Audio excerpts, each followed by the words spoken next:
I forgot to show you this picture, but this was one of the locomotives that got dinged up, and this was inside the erecting shed. This is what it would have looked like with the bracing on the roof. And then you have the roundhouse. That's kind of what it would have looked like, and then you had the office back behind it. But that was later torn down. Let's get a better photo of it. These were probably around the turn of the century. Here's what, let me find it here. Jeez. That's what the depot would have looked like. This is where passengers would have waited and where they had the offices. And here's what the electrical department would have looked like. Eventually it had 2 stacks for generating power. Let's see if I can find a picture of the coal tower here. Here we go. See that back there? That's what the coal tower would have looked like. This was probably taken back in the early 1950s. Let's see, T3 Mountain. Yeah, we tried to save one of those too. This was the model of engine on the B&O that pulled the very last revenue run, supposedly, according to this book. Yeah.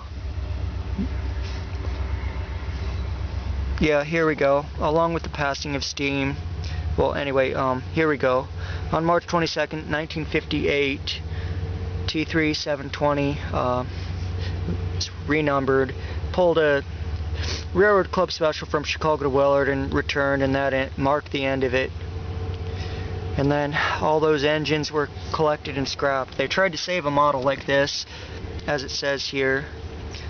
All those buildings became relics. They tried to purchase a T3, which is what one of these were. They were known as mountains. They were a 482 configuration, 8 drivers, had 70-inch drivers, 2,900 horsepower, it said. And then, of course, they tore down the last vestige of the B&O in 1968.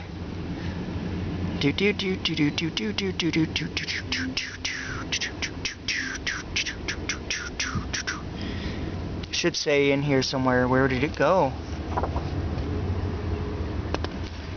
Anyway, that's sitting next to the coal tower, I believe.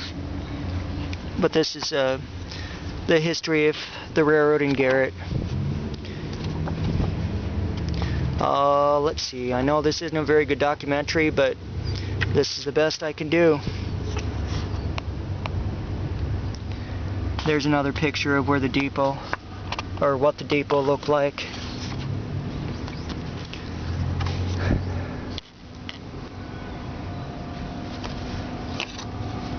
Let's see. Yeah, the car shop would have closed in 1903. There, see, it says the roundhouse was 265 feet in diameter, 32 stall.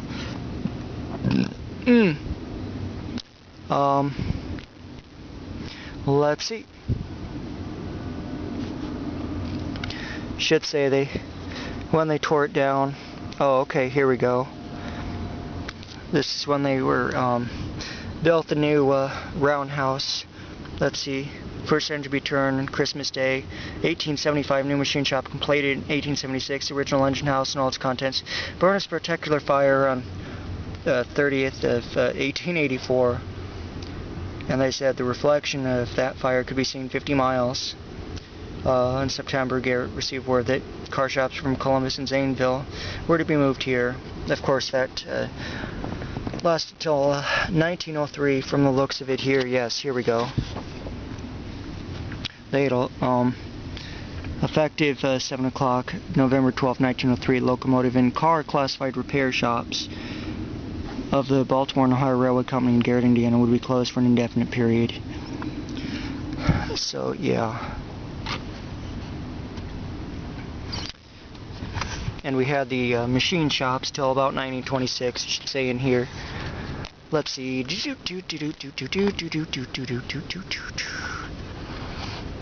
just tells the story of one engine that crashed and how an engineer threw it in reverse. to try to stop it from running away. This was Warren G. Harding's funeral train when it came through Garrett, August 6, 1923. Let's see. And then this talks about the Golden Jubilee in 1924. However, it was like a last hurrah because they, as it says here, they announced that the 15 machines would be moved they would be removed from Garrett Machine Shop to the shops at Willard in South Chicago, where they would replace some obsolete equipment. So yeah, when the machine shop closed, we lost a number of jobs. Of course, at the time, the workforce was down to 280 men from 700 in the fall of 1922 when there was a strike, and so on. So yeah, and then eventually those shops were torn down, of course. But as you can see, the remnants and footprints live on. Let me see. I think it says when they tore it down here. This is the other, whoops, sorry. Other book that tells the B&O history from the museum. Let's see. Yeah, here we go. With the passing of steam power, however, the shops were gradually demolished, and the related structures, last major structure, 32-car brick roundhouse, was destroyed in 1968. Yeah.